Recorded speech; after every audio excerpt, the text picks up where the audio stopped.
Unified 911, anong matutulong namin sa'yo? Anya ti maitulong mi ken kapo. Anong may tatabang ko sa Unsay imo? akong ikatabang nimo? Ngini makadabang na misel ka no. Sa anumang wika o dialekto, may tulong na darating sa iyo.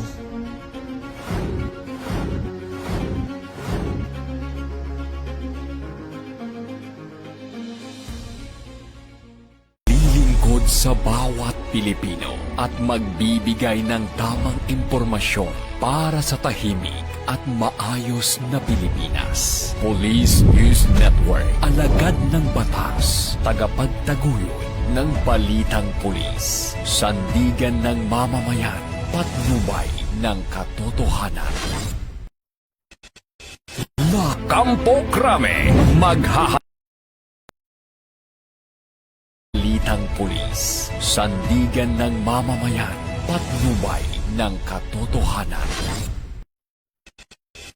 La Campo Crame, maghahatid ng pinakahuling kaganapan at nagbabagang balita. Ito ang PNN Police News Network. At ngayon, ang inyong mga tagapagbalita. Magandang araw, Bagong Pilipinas. Ako ang inyong alagad ng batas, tagataguyod ng Balitang Pulis. Patrolwoman Melin Loquias mula sa Eastern Police District. Maghatid sa inyo ng tamang balita, kwento ng pulis at serbisyo para sa mamamayan. At ito ang PNP News Online. Ang pangunahing balita ng Police News Network, alagad ng batas, tagataguyod ng Balitang Pulis.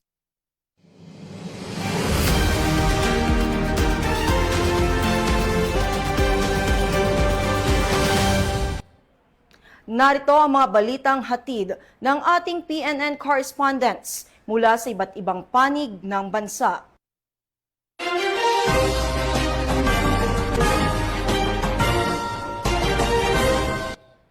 Matagumpay na naaresto ng mga operatiba ng Philippine National Police ang dalawang individual na kapwa itinuturing na #1 most wanted person sa mga bayan ng Baras at Caramoran, Catanduanes, sa magkaiwalay na isinagawang manhunt operations. Yan ang buong detalye ng report mula kay Police Corporal Janel S. Sales.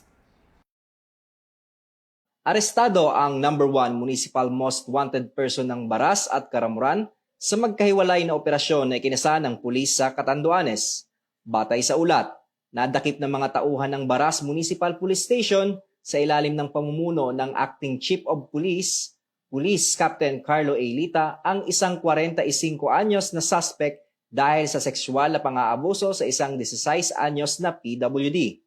Ang suspect ay may nakabinbin na kasong sexual assault in relation to Republic Act 7610 o ang batas laban sa pang-aabuso sa kabataan na may inirekomendang piyansa na 180,000 piso. Kasabay nito ay natunton at naaresto naman ng Caramuran Police sa pamumuno ni Officer in Charge, Police Major Juanito T. Tivar, ang isang 54 anyos na suspect sa sexual na pang-aabuso sa isang 11 anyos na mag-aaral.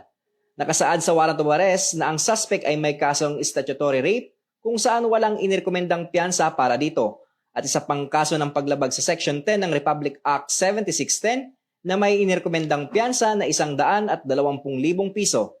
Samantala, tiniyak naman ni Police Colonel Virgilio R. Buena, Provincial Director ng Catanduanes Police Provincial Office, na patuloy ang operasyon ng kapulisan upang mapanatili ang kapayapaan at kayusan sa buong lalawigan ng Catanduanes. Kabilang ang mas pinaigting na kampanya laban sa kriminalidad at pagtugis sa mga taong nagtatago sa batas upang mapanagot ang mga ito at mabigyan ng hustisya ang mga biktima ng krimen. Mula dito sa Catanduanes Police Provincial Office, ako po si Police Corporal Janel Sales, nag-uulat para sa Police News Network. Bagong PNP para sa Bagong Pilipinas, serbisyong mabilis, tapat at nararamdaman.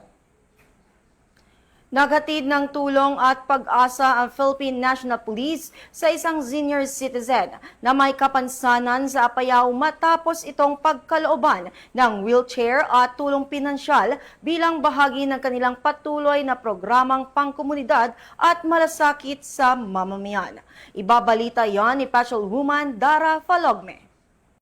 muling ipinamalas ng Regional Mobile Force Battalion 15 ang kanilang malasakit at dedikasyon sa serbisyo publiko matapos magsagawa ng outreach activity ang RPSB team ng 1505th Maneuver Company sa Barangay Bulo para sa isang senior citizen na nangangailangan ng anggarang tulong. Ang aktibidad ay bahagi ng patuloy na pagsisikap ng kapulisan na mailapit ang serbisyo sa mga mamamayan higit sa nangangailangan, lalo na sa mga nakatatanda, may karamdaman at nasa malalayong komunidad.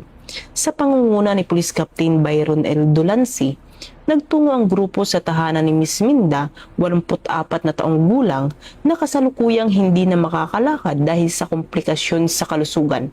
Sa ilalim ng programang Pinag-ay 180 Kailian, naghatid ang RPSB team ng wheelchair, grocery package at mga pre-love clothes sa matandang residente. Sa kabila ng hirap ng daanan patungo sa lugar, hindi ito naging hadlang sa grupo upang maihatid ang kinakailangang ayuda at pag-aaruga. Sa pamamagitan nito, maipakita ng kapulisan na ang serbisyo publiko ay hindi lamang nakatuon sa pagpapanatili ng kaayusan, kundi pati sa agarang pagtugon sa pangangailangan ng mga mamamayan. Ayon sa RMFB 15, layunin ng programa na mapalapit ang serbisyo ng kapulisan sa komunidad sa pamamagitan ng pagtulong sa mga mamamayang nangangailangan at pag-uugnay sa kanila sa tulong mula sa PNP, ang katuwang na organisasyon at iba pang sektor. Ayon sa RMFB 15, layunin ng programa na mapalapit ang serbisyo ng kapulisan sa komunidad sa pamamagitan ng pagtulong sa mga mamamayang nangangailangan at pag-uugnay sa kanila sa tulong mula sa kapulisan, mga katuwang na organisasyon at iba pang sektor. Binigyan diin ng RPSB team na ang pagtutulungan ng kapulisan, komunidad at pribadong sektor, mas mabilis na maaabot ang mga mamamayang nangangailangan ng tulong, malasakit at pag-aaruga. Sa ilalim ng bagong PNP para sa bagong Pilipinas, patuloy na isusulong ng kapulisan ang serbisyong nararamdaman, serbisyong umaabot sa tahanan ng mga mamamayan at nagbibigay pag-asa sa mga higit ng nangangailangan. Mula dito sa Campo Crame, ako ang inyong PNN correspondent, Patrolwoman Dara Palogme, alagad ng batas, tagataguyod ng balitang pulis. Ito ang bagong PNP para sa bagong Pilipinas, serbisyong mabilis, tapat at nararamdaman.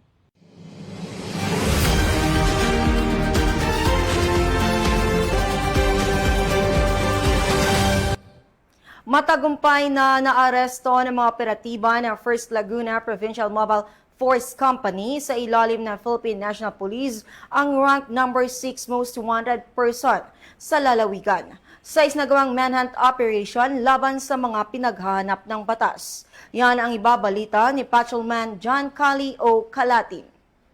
Estado ang rank number 6 most wanted person sa buong lalawigan ng Laguna sa ikinasang manhunt operation ng First Laguna Provincial Mobile Force Company. Kinilala ni Laguna PPO Acting Provincial Director, Police Colonel Sandro J. de la Cruz Tafalia, ang naarestong suspect na si Alias Lito, 32 taong gulang at residente ng San Pedro City, Laguna. Naaresto ang akusado dakong alas 6:20 ng gabi kahapon, May 20, 2026 sa Barangay San Antonio, San Pedro City, Laguna sa bisa ng warrant of arrest para sa 2 kasong rape by sexual assault sa pamumuno ni Police Major Carlos Villanusa, Force Commander ng 1st LPMFC. Patagumpay na natunton ng kanilang mga operatiba ang pinagtataguan ng suspect na nagresulta sa kanyang agarang pagkakaaresto. Ang akusado ay kasalukuyang nasa kustodiya ng San Pedro PNP para sa kaukulang dokumentasyon at disposisyon. Samantala, muling tiniyak ng Laguna PNP ang kanilang patuloy na kampanya laban sa kriminalidad upang mapanatili ang kapayapaan at kaligtasan sa buong lalawigan ng Laguna. Mula dito sa Laguna Police Provincial Office, ako ang inyong PNN correspondent, Patrolman Giancarlo O. Calatin, alagad ng batas, tagataguyod ng balitang pulis.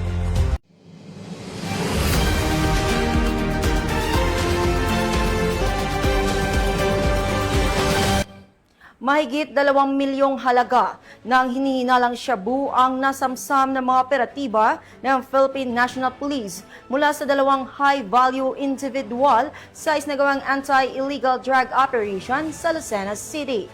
Ang balitang iyan ay mula kay Patrolwoman Jesseline Argoso. 2 high-value individual Arestado sa isinagawang bypass operation ng Lucena Component City Police Station sa Barangay Ilayang Iyam, Lucena City, madaling araw ng May 22, 2026. Kinilala ang mga suspect na si alias Rodel, 37 years old, at alias Light, 26 years old, kapwa residente ng Barangay Dalahican, Lucena City. Bandang alas 5 ng madaling araw, nang magsagawa ng bypass operation ang mga operatiba ng Lucena CCPS, nagresulta sa pagkakakumpiska ng 5 pakete ng hinihinalang shabu na may kabuuang timbang na 103 grams. Tinatayang nasa 700,400 pesos ang standard drug price ng nakumpiskang iligal na droga batay sa PDEA, habang umabot naman ng humigit kumulang 2,101,200 pesos ang street value nito. Na-recover din sa operasyon ang bypass money at isang asul na pouch na ginamit umano sa transaksyon. Kasalukuyang nasa kustudiya ng Lucena CCPS ang mga suspect at nahaharap sa kasong paglabag sa Section 5 at 11, Article 2 ng Republic Act 9165. Pinuri naman ni Police Colonel Romulo A. Albacea, Provincial Director ng Quezon PPO, ang matagumpay na operasyon ng Lucena CCPS at muling tiniyak ang tuloy-tuloy na kampanya laban sa iligal na droga upang mapanatili ang kapayapaan at kaayusan sa lalawigan ng Quezon. Mula dito sa lalawigan ng Quezon, ang inyong PNN correspondent, Patrolwoman Jessalyn T. Argoso. Alagad ng batas, tagataguyod ng balitang pulis.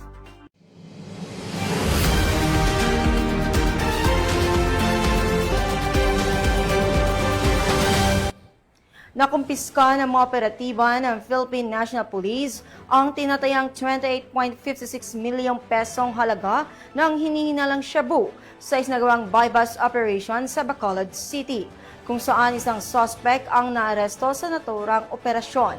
Ibabalita yan ni Patrolman Adrian Dayaw. Patuloy ang pinaigting na kampanya ng Philippine National Police laban sa illegal na droga matapos maaresto ang isang high-value individual sa isinagawang bypass operation sa Barangay 31, Bacolod City noong Mayo 19. Kinilala ang suspect sa alias na Bungi, 36 anyos na nahulihan ng mahigit 4,200 gramo ng inihinalang shabu na nagkakalagang tinatayang mahigit 28 milyong piso matapos itong bentahan ang isang police pusher buyer. Ayon kay PNP Chief Police General Jose Melencio Nartates Jr., magpapatuloy ang agresibong operasyon ng PNP laban sa iligal na droga at kriminalidad upang mapanatili ang kaligtasan ng publiko. Ito ay bahagi ng programang Bagong PNP para sa Bagong Pilipinas, serbisyong mabilis, tapat at nararamdaman. Mula po dito sa tanggapan ng Pambansang Pulisya ng Pilipinas, ako po si Patrolman Adrian Dayaw, nagpabalita para sa Police News Network, alagad ng batas, tagataguyod ng Balitang Pulis.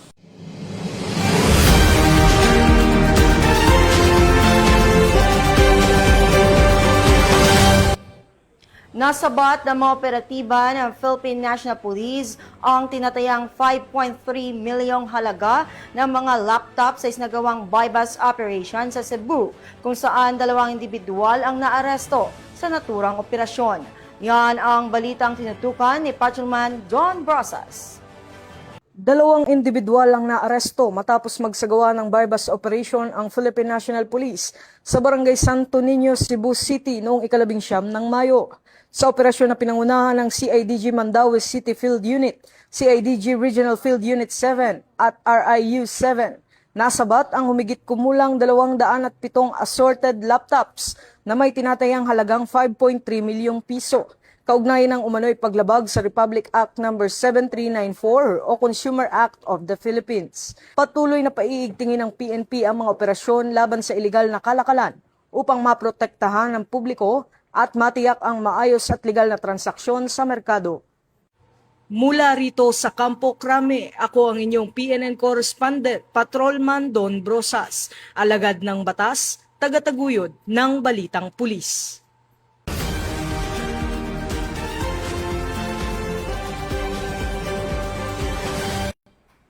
At yan ang mga balitang nakalap ng ating PNN correspondents mula Luzon, Visayas at Mindanao. Para sa mas malawak at mabilis na ulat ng mga balita, i-like, follow and share kami sa aming Facebook account ng Police News Network at sa Twitter account para sa mga real-time updates at sa YouTube channel para sa mga live stream at replays. Manatiling mapagmatyag at laging alam ang totoo. Sa ngalan ng pamunuan ng Philippine National Police sa pangunguna ni Chief of PNP, Police General Jose Melencio Nartates Jr. at sa pamumuno ni President Ferdinand Bongbong Marcos Jr., kami ay maglilingkod sa bawat Pilipino at magbibigay ng tama at balanseng balita. Mula rito sa tanggapan ng tagapag-ugnay ng Pambansang Pulisya, ako ang inyong alagad ng batas, tagataguyod ng Balitang Pulis, Patrolwoman Melin Loquias. Maghatid ng tamang balita, kwento ng pulis at serbisyo para sa mamamayan. At ito ang PNP News Online, ang pangunahing balita ng Police News Network. At ito ang bagong PNP para sa bagong Pilipinas. Serbisyong mabilis, tapat at nararamdaman.